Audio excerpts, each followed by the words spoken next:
For those of you who don't know, my name is Meg Haller. I am the Pilot Grant Coordinator here at the West Virginia Clinical and Translational Science Institute. Welcome. Today's presentation is going to be on Pilot Grant Essentials for those who are interested in applying for a pilot grant here with CTSI. We have a few funding opportunities available, and so I will talk a little bit about those.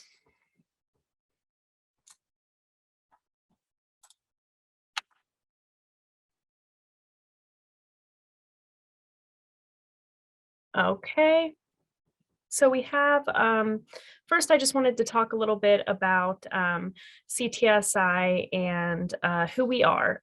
So we are funded by the NIH CTR Award, and our mission is to really establish research partnerships among our partner institutions and collaborating CTSA institutions to increase research capacity and improve the health of West Virginians and Appalachians at large. So that's just a little bit about CTSI in case you didn't know much about us. Another thing is that we have focus areas. So we're an academic home for clinical and translational research, and we target priority health areas. So we have 5 at the moment, and those are addiction, emerging epidemics, cardiovascular disease, Alzheimer's disease, chronic lung disease, and cancer. Those are our 5 focus areas. We do fund outside of those focus areas at times, but these health areas are given priority. So the agenda for today, I'm mostly going to talk about the application process, the forms that you use, how all of that works, and what you will need and what will need to be included in your application. I'll talk a little bit about budget, eligibility. I'll go over some tips and tricks, as well as other CTSI services. And at the end, I'll be happy to answer any questions that anyone has, anything about maybe your specific project or something like that. But if you have any questions along the way about something I'm saying in my presentation, please feel free to unmute yourself and ask the question. I'm happy to help, and someone might be having the question too. So please feel free to do so throughout the presentation. First of all, I wanted to talk about our pilot programs, all of our different funding opportunities. We do not have all of these offered at the same time or right now. We only have 2 available at the moment, which I'll talk about. But we typically offer funding twice a year. So we release RFAs in December and in May is our current schedule that we're trying to fall on. Our December schedule would be considered our spring opportunities because those projects would probably start spring, summer. For these ones, they're anticipated to start in the summer when our new fiscal year starts. Our May projects will be considered our fall funding release because those are when the projects would most likely start. Our open funding opportunity is our primary developmental funding opportunity, and this is released once a year, typically in May. It is $50,000 for 12 months for projects that do not involve human subjects and 24 months for those that do involve human subjects. It is not currently available. Our Jumpstart opportunity is offered twice a year, and we do currently have an RFA released for Jumpstart. We typically release these, like I said, both times we release fundings in the year. These Jumpstarts are with it. It's our smaller funding opportunity for kind of more focused projects, smaller. And they are typically used to obtain critical data for manuscripts or preliminary data that's needed for grant applications or even resubmissions to larger grants. It is $10,000 for 6 months. And like I said, we release those twice a year. Our launch, these are typically released with our open. So at the same time that we release open, we typically release our launches as well, which is once a year, typically in May. These provide proof of concept funding to accelerate the translation of intellectual property, and they are $50,000 for 9 months.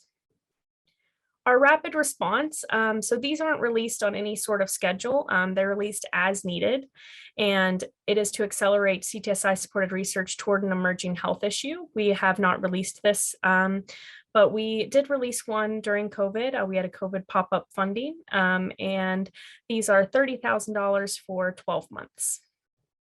Bench to bedside is the other one that we have available at the moment.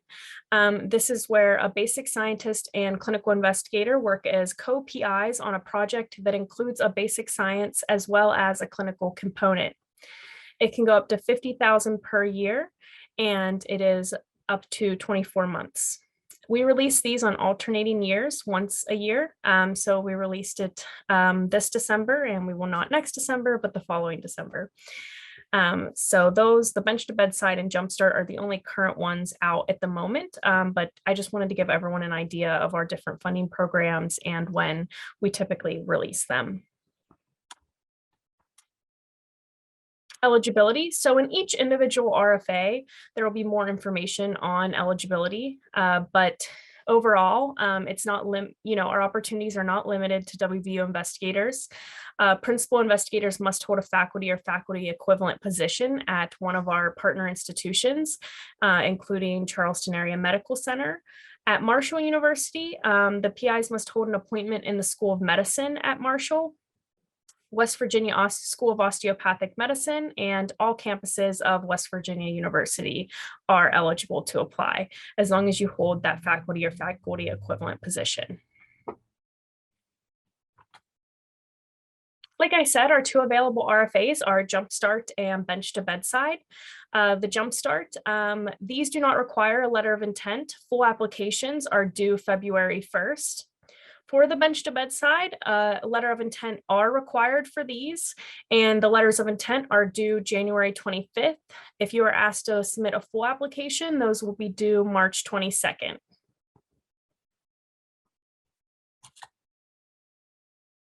Next, I'm gonna go into the actual process of how to get there.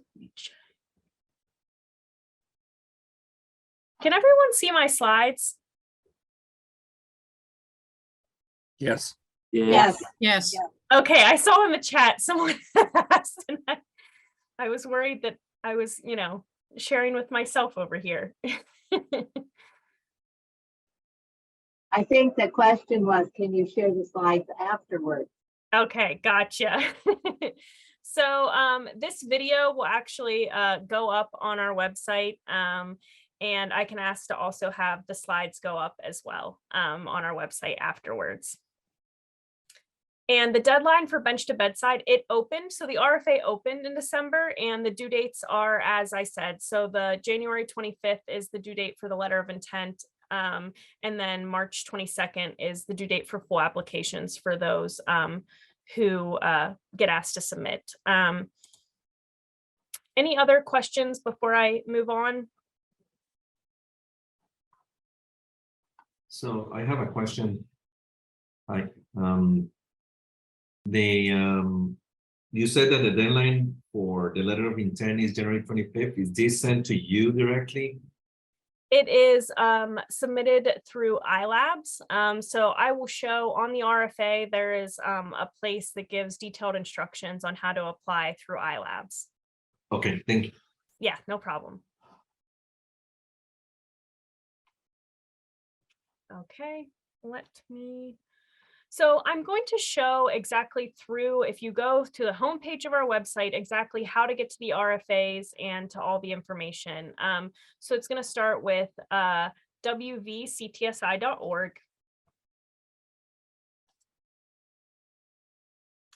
Let it load. And it'll take us right to our homepage. You'll click on Resources and Services. Scroll down to Research Funding. And then you'll be on the Pilot Projects Program homepage. So this is our homepage, and we have our current open requests for applications here. So we have our Jumpstart and our Bench to Bedside. My past information session is posted here. It'll be replaced with this one probably in a few days. And then I believe the presentation slides are here. Yeah, so this is from my last session. The slides are up here and I use the same slide deck. I only modify it slightly every time I give the presentation. So if you don't want to wait the few days for this one to get up there, the last one's already on there. And then let's go to I'm going to go through the RFAs. So let me get the Jumpstart and the bench to bedside. So here you'll get a little information. And then if you click here, you get the complete document RFA. Same for bench to bedside. For the most part, I'm going to go through the Jumpstart RFA because all of our funding mechanisms use the same requirements for applications, and it uses the same forms and really the same template for all of our applications. They only vary slightly based on page requirements or added things for specific RFAs. So you just want to make sure you're looking at the RFA and seeing what is required to that application, but we're using always the same forms and the same structure. So I'm going to mostly go through the Jumpstart application, but I will mention a few times when the bench to bedside information may differ than what I'm saying about Jumpstart. I did want something that does differ right off the bat is that bench to bedside requires a letter of intent. So immediately when you open the RFA, it talks about the required letter of intent. The template is found here. So if you click on there, it'll give you the template. Because bench to bedside is a co-PI opportunity, you can put, so you would put the first name and then, comma, whatever it is, slash, however to separate them, and put the next PI's name and all the way through. And that'll show, the double PIs, or you can even list down here in parentheses PI. Don't panic that there's not two spaces. And the LOI template is fairly simple. So you're going to include bio sketches for all key personnel. You're going to do a project abstract, specific aims, and then a one-page project description. So it's typically a pretty small little template there. And that is the LOI template for the bench to bedside, and all of our larger grants uses that same template. Now I'm going to move over to Jumpstart. So Jumpstarts do not require LOIs. We go straight to full applications. Like I said, those are due February 1st. I'm not going to read through this entire RFA. It is a 12-page document. So I will leave that to each of you on whichever one you're applying. I do recommend always to read the RFA thoroughly. Pretty much any question you could have is usually in here. But I'm going to go right down to page 5. Starting on page 5, there's a table here, required content for all full applications. You'll find this table in all of our RFAs. Like I said, we are using the same structure for all of them. We use NIH PHS forms as our templates. So we have the face page. It'll list everything in what order you may want to put it. If you don't follow the exact order, it's okay. But it'll show you here. So we have a face page that's partially filled out on our website that you can utilize. It's an NIH PHS form. If you just want to do the completely blank one, that's fine too. So I'm going to click on the NIH PHS. So we use form page 1 would be your face page. Click on the Word document and it'll come up. And then if, don't follow this all the way through. So don't go and use this entire thing because it'll say combined Word files where you can use them all. We're not requiring all of these forms. So some people do that and they do more work than it's necessary. So you want to make sure that you're looking back at the RFA and seeing what we're asking for. So we do ask for form page 2. So that would be another PHS that you would click on, form page 2, and use that. Oops. And then you would use for the approach research strategy, you're going to use continuation pages, which is like those blank PHS forms that you'd find in that link again, and it'll be clearly listed. So for this is where something would differ for our applications. This is 3 pages total for our bench to bedside. For our bench to bedside, I believe it's 7 pages total. Yeah, so it's 7 pages total. So see, that's a place where they might differ a little bit. depending on the different mechanisms of how much you need. For our Jumpstart smaller, you only need 3 pages total, and everything is listed here of what needs to be included in these sections. So it's 3 pages total for the approach research strategy, not for the whole application. And our research plan, you're going to want to include background, hypothesis, significance, innovation, as well as approach. And you want these to be clearly stated. You want to have appropriate section headings so that reviewers can easily find your hypothesis, your approach section without having to dig too hard. So you want everything to be easy to read and easy to find. It also gives additional information in here of, what we would like to see under each of these sections. Next is your references. You'll again use that PHS continuation form. For budget and budget justification, you're going to use form page 4 for the detailed budget, and then a continuation page for the budget justification. As it says here, do not include form page 5, which is another PHS budget form, but we do not require that one, so you don't need to use that one. For the biosketches, we use NIH style biosketches is what we ask for. There's a link here that you can click on that will give you additional instructions on how to do an NIH biosketch if you're not aware. If you haven't updated yours in a while, you might want to click and check it out anyway, because they're constantly changing the way that they would like them done. So just always worth checking that out if you haven't in a while. All key personnel will need to include a biosketch. So you want to make sure that everyone listed in your application who's key personnel, all your co-Is, anything like that. If you have a mentor, that you include their biosketches, because reviewers do look for that, and they will catch or ask, this was missing this biosketch. I was interested in what this person was doing with in this project, and that gives some more context when you include those biosketches. A letter of support. So you need a letter signed by your immediate supervisor acknowledging their support for the project and providing assurance that sufficient protected time to complete the research will be available. You want to make sure that the percent effort is clearly stated in this letter of support.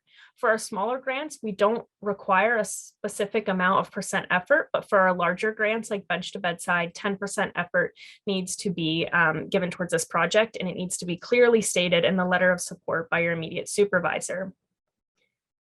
We have a final checklist here that you can utilize if you like. It has, everything that you might need to make sure that you're including all the necessary components of the application.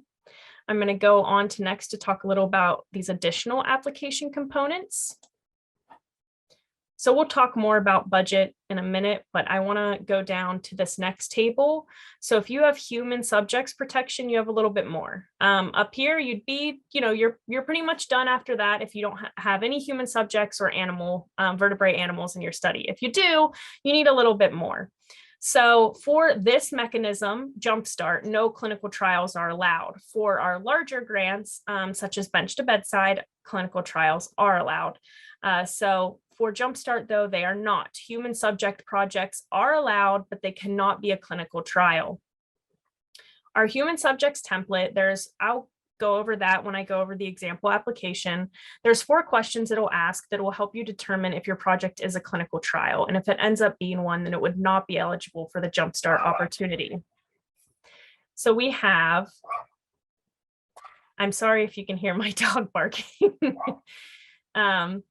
We have here the human subjects template. Like I said, I will go over. That's a template that we have that you would need to include if your project involves human subjects. You'd also need to include an NIH PHS inclusion enrollment report. I do know when you click on this, you will get this message. If you download and save the document, you then should be able to see what this is.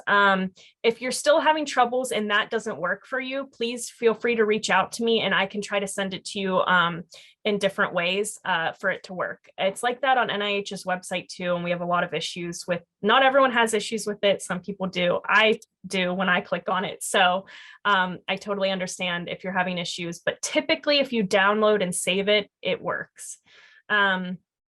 And I'll go a little bit over that more when we're going over that example application. So for human subjects protection, those are those 2 that you need to include. If it's vertebrate animals, you need to make sure you include usually like a 1-pager that goes over these specific things in in it. You also need to make sure you have proof of IACUC submission in your application. You don't have to have approval, just need to show proof of submission. You do not need to show proof of IRB submission for human subjects protection, for human subjects projects, but you do need to show it for vertebrate animals for IACUC. Compliance, so city certificates. These for human subjects, for non-clinical trials, we need a minimum of 1 course from the human research curriculum group, and we need it from everybody listed on the application, so not just PIs.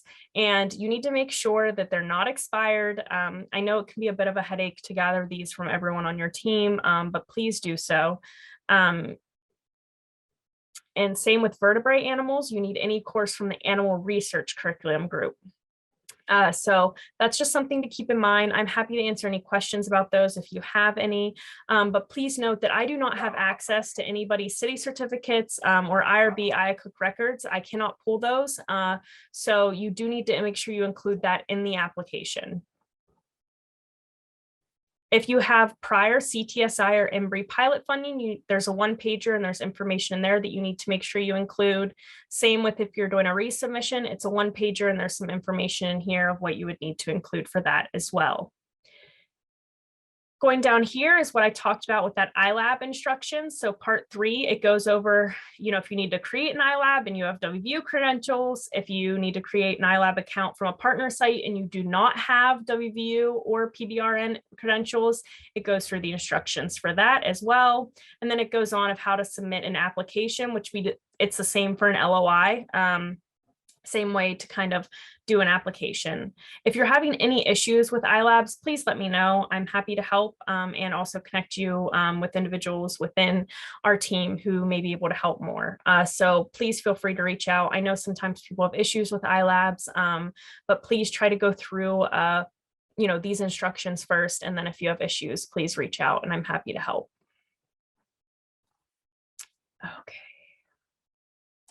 Before I go through this example application, are there any questions?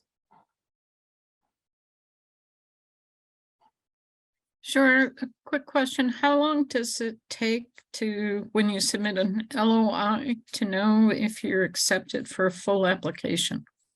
It usually is several weeks. We have the LOIs reviewed and we try to make it a rather quick process. But it's usually about several weeks and then you'll hear back from us. Like I said, we try to make it as quick as possible to make sure you have plenty of time to submit your full application. If we have some issues during the LOI review process that for some reason pushes back them and it's taking longer, then we will always just push back that full application due date. So don't panic. We'll always make sure that you have some sufficient time to complete your full application. Thank you. Thank you. Meg, do you have a link to do this, or you submit it through the Air Commons or the NIH application? You have a university link that you submit all your files? So you'll be submitting it through iLabs. So on the RFA, if you go down to, it's on page 10, it starts the iLab instructions, and it'll give you exactly the instructions on how. It shows you everything that you need to do, each step, and the links to get to that specific website and through iLabs, and how to sign up if you do not have an account. And as you're doing it, if you have any questions with that, I'm happy to help. Thank you very much. Mm-hmm.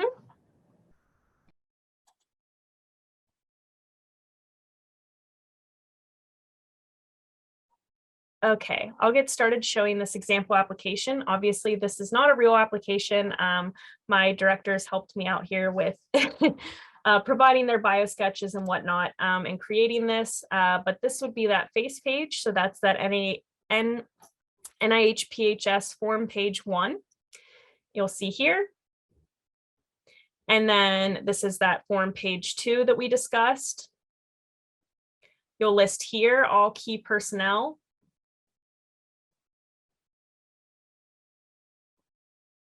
And then this is where you get into those continuation pages that you'll include all your information, your specific aims, your research strategy will all go in here. This is a Jumpstart example, so it has the amount of pages that would go in that portion of Jumpstart. Here's the detailed budget form.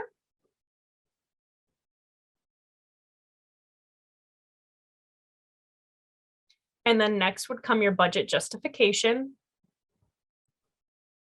So I have a question there regarding the personnel. If you're including undergrads, do they also need to have a bio sketch done or only grad students? So for the bio sketches, we ask that all key personnel, so and if they're a co-investigator, we ask that they would have that. If it's a research assistant, you don't have to include their bio sketch in there. If they have one that they would like to include, you can, but that's not required. But we do ask that any like co-investigators, collaborators, mentors, things like that, you would include the bio sketch. So, but not particularly graduate students. So they don't know, that's not required for them. But like I said, if they have one and you want to include it, you can, Okay. but it's not required. Cool, thank you.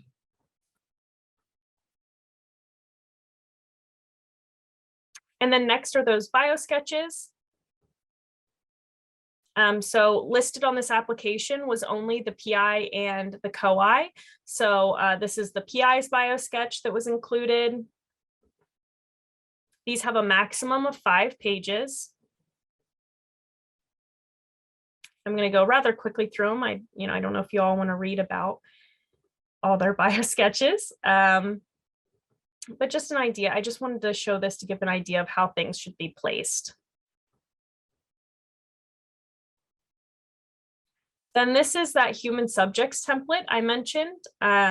You will have, so the questions 1.4 A, B, C, D. These are those 4 questions that will help you determine if it's a clinical trial. If you answer yes to every single one of those questions, it is a clinical trial and it would not be eligible for the Jumpstart opportunity, but it could be, if it was a larger grant opportunity, we allow clinical trials. So if you're doing bench to bedside and they answer all yes, it is a clinical trial, and you want to make sure you include all the necessary components to your application that come with that. If you are looking at Jumpstart, though, we do not allow the clinical trials. So if you're completing this form and you realize that you said yes to all of those and you're looking at the Jumpstart, it would not be eligible for funding. If you have a project that does involve human subjects, then you would do 2.1 to 3.2 on this form. If it is a clinical trial, then you need to do the additional components of this form, which would be 3.3 to 4.7. This would only be for our larger grants that allow clinical trials, where our Jumpstarts do not allow clinical trials. The section up here, there is a comment, and it gives more information in this comment of, how to answer this portion of the form. Please make sure you delete the comment before you turn it into a PDF. Otherwise, it will look not great. So make sure you delete that, just so it all looks a little better and reads easier.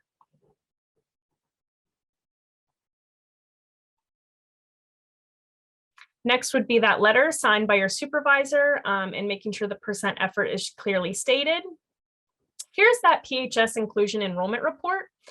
So for these, we typically recommend using census data for estimates, as this is meant to be reflective of your study sample, plans, and expectations. Note that this does not constitute a formal commitment to an unchangeable sample size or demographic. This is just really an estimation. So you're using an educated guess, and you're going to want to make sure that your total down here reflects how many you hope to enroll in your study. And you want to make sure that you include city certificates for all key personnel, or actually anyone on the project for this one need to make sure they have city certificates. This was a human subject study, so it is in the human research curriculum group, and you want to make sure that they are not expired. So that's just a quick example application of what it would kind of look like if you were putting it together. Any questions there before I move on to the presentation? Hey, Megan, I have a quick question.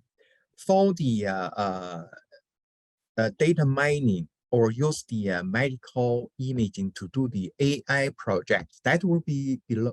Is that can apply this Jumpstart fund? So if you want to email me a little bit more information Okay, about sounds that, great. and then I can let you know if it fits in well. Thank you. Yeah, no problem. Meg, this really format sounds like a NIH grant, and probably you do so you know that we have the preliminary data and everything ready to submit. It's a jump thing. So for preparing the budget, obviously an NIH grant that as an R01 goes up to 500,000 a year of direct costs. So how do you suggest that a grant of that magnitude get fit into a jump? So what are the budgets that you want to include?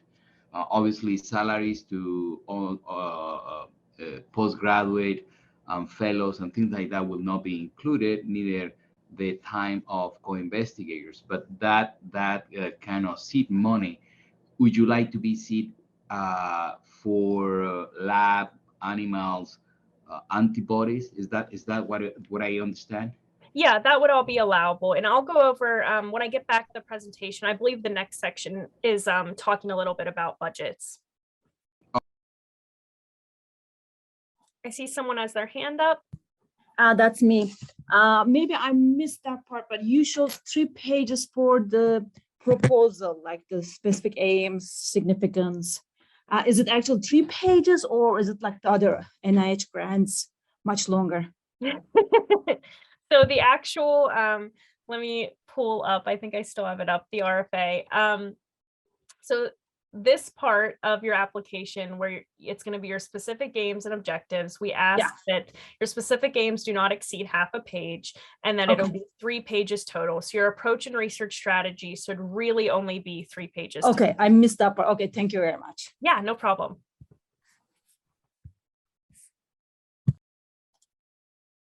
Okay, back to the presentation. So I already went over this, so I'm gonna just kind of go right through there.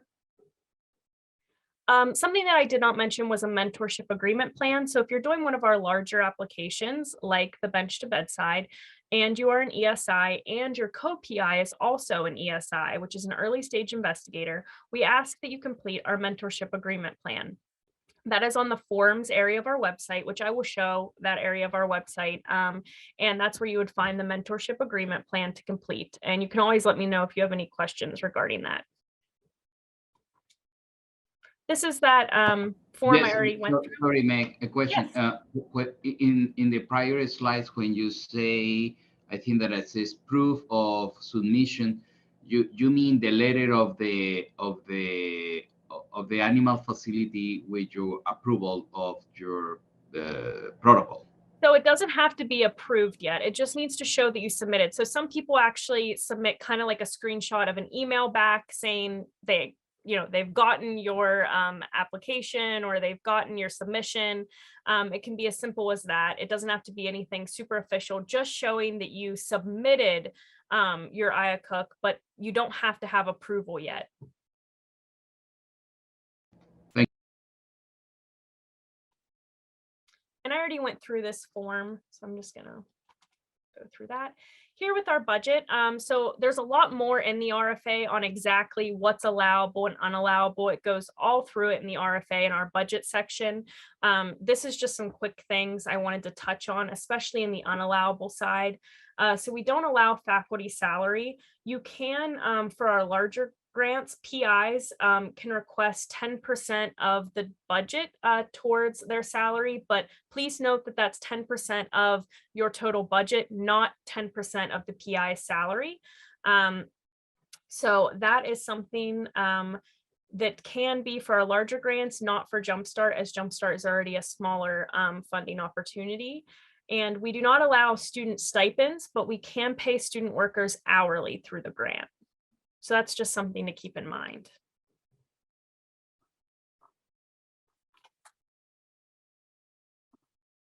Our funding priorities. So we have some funding priorities that get slight deductions in your final scores when you fall under some of our funding priorities, such as if you're an ESI and or a clinician leading the proposal. For projects that utilize the PBRN, for partner institution PIs that aren't at WVU, Those that follow our thematic research priorities, which I already mentioned, that's addiction, emerging epidemics, which include hepatitis C, COVID-19, HIV, cancer, cardiovascular disease, including stroke, chronic lung disease, and Alzheimer's disease. Like I said, we do fund outside of our research priorities sometimes, but these are given priority and slight deductions in their final score. So what are reviewers looking for in the applications? They do really want to see future direction of your project. So where is it going from here? What's next? Do you plan on applying to a larger funding agency such as NIH? What's your external application plans? You want to make sure you include in there, what you have planned for this in the future. That's something that reviewers do look for, and it is appreciated to put in there. Feasibility. So this is a big one, especially for our Jumpstart grants, because they are only 6 months. So you want to make sure you're not proposing something overly ambitious that you won't be able to complete in the 6-month timeline. You want to make sure you're proposing something that's feasible in the time that you're given. This is the same for bench to bedside. 24 months may sound like a lot, but when you're doing human subject study and recruitment, it goes by very quickly. So you want to make sure what you're proposing is going to be feasible in the project timeline. Did you consult with any CTSI services? So that's something you can include in there. Your publication track record. And, so say you don't have a very good publication track record, or, maybe you're newer to research, you want to make sure you show that you have appropriate mentors in place that can help you in areas where you may be lacking a little bit, and grantsmanship. Which make sure, please follow that RFA is what I can recommend. Making sure you're including all necessary forms and you have everything well organized and easy to read. And reviewers do not want to go looking all through your application trying to find something. So make sure you're using appropriate headings and everything is in the correct order and you're using proper forms. Next, I wanted to talk about our principal investigators idea lab. So our PI Academy is a really great thing to utilize, especially if you're newer to research, but it's for all levels of researchers. I really think that it could be very helpful for anyone, especially doing human subject research. I will talk towards the end, I have a link to their actual part of the website, and I'll talk a little bit more, but I wanted to focus right now on their idea lab. So these are put on typically once a month, and it's a panel of experts where a PI is able to present their research and, ask some questions that they've been wondering about their research or some concerns they might have about their own research. And this is where this panel of experts is able to give back constructive feedback for your project. We encourage any projects that involve human subjects to present at one of these idea labs. If you end up being in the fundable range, you will be required to present in an idea lab. So we do encourage you to do it before that point, just so it can be very helpful in your application if you already had some people give you some pointers and some tips and, point out some things with your application. But like I said, if it is a human subject study and you end up in the fundable range, you will end up being required to present at one anyway. But I know we're getting, for bench to bedside especially, there's still time for you to present before those full applications if you get asked to do so. So please reach out to Debbie. Her info is included in all of the RFAs where you can reach out to her, and I'm also happy to connect you with her as well.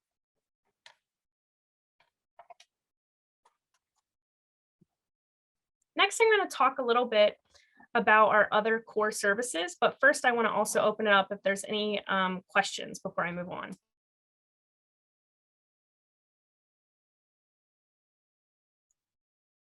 Okay, well, I'm going to quickly go through some other CTSI services. I'm not going to dig too deep into it. I'm just going to give quick little elevator pitches for some of our other cores, but I highly recommend everyone to go onto our website and look at all of the different cores and their offerings, and even connect with those contact people on the website for those cores if you want to learn more. I'm also happy to connect you with anyone from the other cores if you're interested in learning more. We offer many services here at CTSI, including study design and biostatistics, professional development. Excuse me. I have a tickle in my throat that just won't seem to go away. We have professional development, external proposal development. If you're doing a clinical trial, we have a really great clinical trial center of excellence. So I'm going to go through some of these and some more specifics.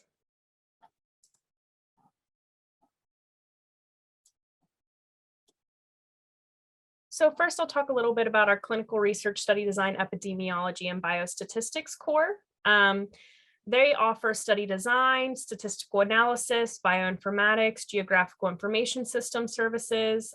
They handle the data request consults. If you're doing an online survey, they have a REDCap coordinator that can assist you with REDCap if you're new to that. They offer a lot of great services, and if you're interested in utilizing any of their services, if you go to their area of the website, you can request their services through iLabs, or I'm also happy to connect you with them to get you to their services that way as well.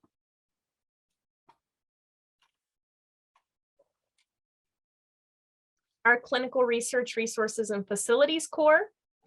They can offer protocol development. They have study coordinators that can help with study execution and consenting, regulatory support for IRB submissions, and training and delegation documentation and regulatory compliance. For any of the human subject studies that end up in the fundable range, you'll be required to utilize the services of our CRF core anyway. But this is also helpful information if you're doing other studies and you think that they could help you in some way. Our professional development core, they offer a host of really great opportunities.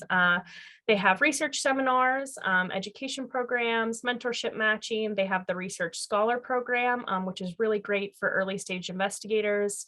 Interactive grant writing groups for all kinds of NIH awards that you may be submitting a grant for. They have the Intro Summer Research Program, and they also have FACS, which is Females Advancing Clinical and Translational Science. This is a professional development networking group focused on empowering women conducting clinical and translational science. They offer really great presentations and things through that.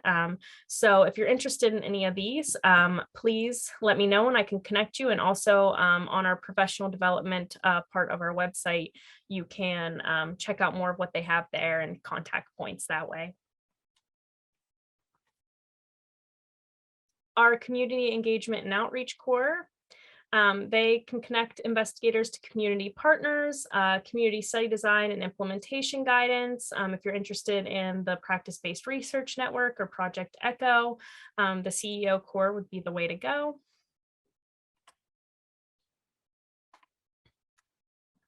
Now I wanted to show you here, I mentioned before about the pilot forms, templates, and resources part of our website.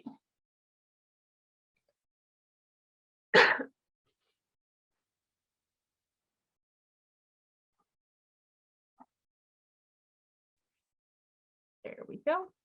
So this part of our website, if you were on our funding page, like I showed you how to get to before, over on the side, you'll find the forms, templates, and resources.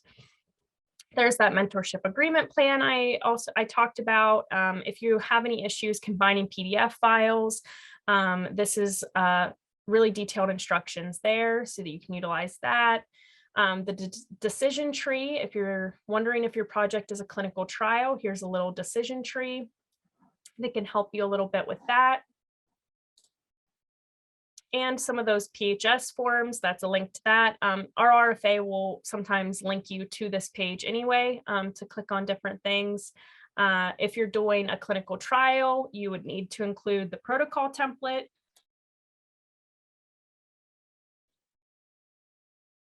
And I also wanted to show you where I was mentioning about other CTSI services.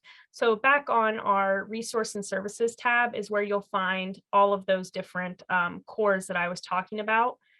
You can find information about all that there. And contact points are located on each parts of our website at the bottom. There will be someone that you can contact. But like I said, I am always happy to connect you if you'd rather reach out to me. Become a CTSI member. So if you're not a CTSI member and you plan on applying for funding, you need to become one. So it's very, very simple. On our website, it will say join now. You can click there and click become a CTSI member. It is completely free and you will not be spammed with a lot of emails. We send out weekly newsletters and sometimes we'll send out special news blasts, like if we release funding or something like that. But it's very, very simple and offers you a lot of benefits. I highly recommend doing it, even if you don't plan on applying for funding. But if you do plan on applying for funding, you do need to become a member. So make sure you do that. We also have a Pilot Grants Essentials YouTube series. This will take you to, if you're interested in looking at that. The PI Academy, which I mentioned before, is something that's really great for those, any early stage and experienced investigators to just make sure that everything you're doing is within regulations, both federal and local. I know it's, sometimes really hard to make sure you're in compliance. This can be really, really helpful with that. Developing protocols, all kinds of things. They put on really great events too. So if that's something you think you're interested in, Debbie Lee, again, would be that contact for them, but I'm happy to connect you with Debbie if you'd rather do it that way. And then this is my contact information. And I just wanted to leave time now for any questions that anyone might have. Yes, Meg, I'm sorry to try all the questions. I'm registering right now with West Virginia Clinical and Translational Science Institute as we speak. And I'm planning to submit the grant. When is the deadline though? Or there is no deadline? For which grant? I plan to submit 2 grants, one to the NCI and the other one to the NIDDK. But what you have presented attracted me tremendously because that's like a feedback mechanism right away, which, instead of waiting on now 6 months, 8 months, a year, you can have your answer and enhances tremendously your chances to have a good score, plus some seed money. So are you applying to a CTSI funding mechanism? Yes. Jumpstart or bench to bedside? Jumpstart. Okay, Jumpstart full applications are due February 1st. And you'll find all that information on our website. If you go to resources and services and then to research funding, the full RFAs will all be in here for you to look at and read, and all the due dates will be included in there. Okay. Thank you so much. And for the other mechanism, the translational part? For bench to bedside, letters of intent are due January 25th. Oh, you. Okay. That sounds like this weekend is going to be busy. Thank you. Yes. Okay. Hello. Yes, go ahead. Thank you. I'm really impressed with your presentation. It is what many of us really need to know. And I'm sorry because I have joined your meeting a bit later. Maybe you have answered this question. I'm not sure if postdocs are eligible with any fundings in CTSI if they are not US permanent residents. So do you have faculty or faculty equivalent status? Not unfortunately. I'm just a postdoc and I have already joined WVU, but I have some preliminary data and I have something really exciting for myself to do and get funds for it. I need funds for that. Unfortunately, PIs have to have either faculty or faculty equivalent status to apply for our funding. Yes, I see. Okay, thank you. Thank you so much. Yeah. I mean, you're welcome, if you're able to find a faculty member that may be interested in working with you on the project, sure. That may be a way. I will do so. Thank you. Good luck. Hi, Mike. Hi. I have a quick question. For Jumpstart resubmission, do we need a letter of intent too? mentorship agreement plan? You'll need to include a mentorship agreement plan. If you're an ESI for our jumpstarts, it's not necessarily required, but it's encouraged for the jumpstarts to include it. Okay, how about the letter of intent? So for Before- jumpstarts, letter of intents are not required. Okay, thank you. So I have a question also for the bedside grant application. You said the deadline is March 22nd? So the letters of intent are due January 25th. Yes. Mhm. And then if you're asked to submit a full application, you would get an email letting you know that, and those would be due March 22nd. I see. And also, let's say that the grant is awarded, when the money will be available for that grant? It wouldn't be until July. Until July of the same year, at least, so that's good. Yes, 2023. Okay, thank you. So the budget, in the budget section, the start date will be July the 1st, Yeah, 2023. you can put, Okay. you're not held by the dates you put in your application of project start. So don't panic too much on those. Okay, thank you. I also would like to remind everyone, if you do end up deciding to apply to both of our funding mechanisms, you are allowed to do so. But if you are recommended for funding for both, you have to choose only one to carry out. We cannot award both of them. So you can apply to Jumpstart and Bench to Bedside, but if you are awarded both, you have to choose one to carry out. Just as a quick reminder to everyone there. And Meg, how high goes the budget for each one? So how is the ceiling of the budget for each mechanism? Yes, let me go back a few slides, and I think I have that in there. So the Jumpstart is up to $10,000, and it's A year. It's a 6-month grant. Oh,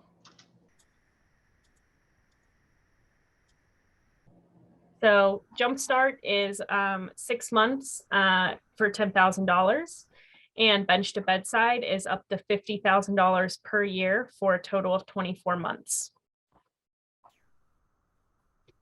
thank you.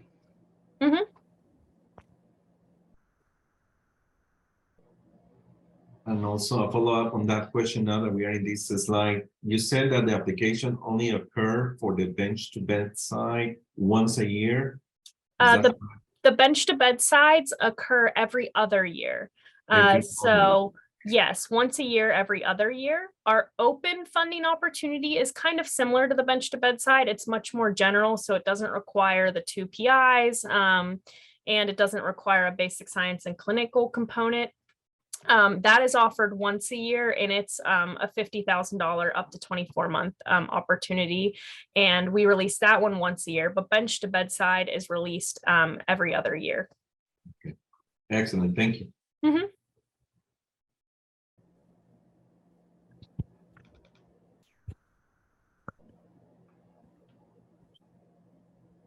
Any other questions?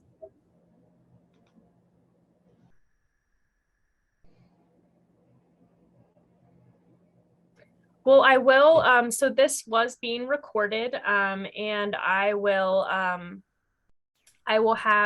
send it out to our communications team to have them upload this as well as the slides to our website as soon as possible. As for now, though, the slides and the information session video from my last information session are already up there, and they're all pretty similar. I use very similar slide decks. I only changed them slightly, but I would say by next week, this video and the slides should be up there for everyone to view. Thank you. Of course. Thank you very much. Thank you. Of course. Thank you all for attending. I will be contacting you, Meg. Yes, please do. Everyone, feel free to email me any additional questions that might come up later, or any project specific questions. I can always set up individual Zooms as well. Thank you. Thank you, everyone. Have a good rest of your day.